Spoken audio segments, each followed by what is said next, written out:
సమయాన్ని సదుపయోగం చేసుకున్న వారంతా ఎంతో ఉన్నత శిఖరాలు అధిరోహించారు. గొప్పవారిగా పేరు ప్రఖ్యాతులు గాంచారు. ఉదాహరణకు గాంధీజీ, డాక్టర్ జీ, తిలక్ మొదలగువారు. వీరంతా అలసత్వాన్ని దరిచేరనీయలేదు. ఎలాంటి పరిస్థితుల్లోనైనా సమయాన్ని వృధా చేసేవారు కాదు. కాబట్టి నేటికీ వారు అందరి మనసుల్లో ప్రాతస్మరణీయులుగా మిగిలిపోయారు.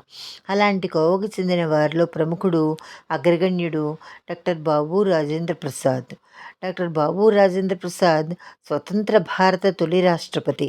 దేశ స్వాతంత్రోద్యమంలో పాల్గొని అనేకసార్లు జైలుకి వెళ్ళొచ్చిన దేశభక్తుడు.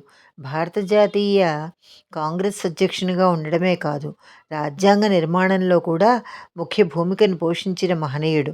స్వతంత్ర భారతదేశానికి కేంద్ర మంత్రిగా కూడా వ్యవహరించారు. ఈ విధంగా అందరి మన్ననలు పొంది లోకప్రియుడయ్యాడు.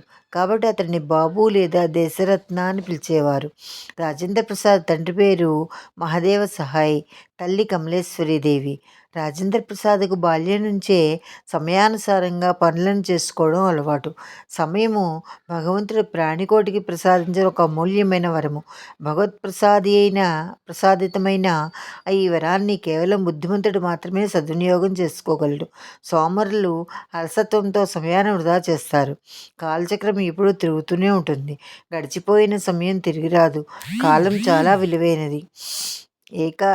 దీన్ని చక్కగా వినియోగించుకుంటేనే మనం ఉన్నత శిఖరాలను అధిరోహించగలము. ఏ కార్యానికైనా ఒక నిశ్చిత సమయం అంటూ కేటాయించాలి. సమయానుసారంగా మన పనులను మనం చేసుకుంటూ పోతే మన జీవితం సుఖశాంతులతో సాఫీగా గడిచిపోతుంది.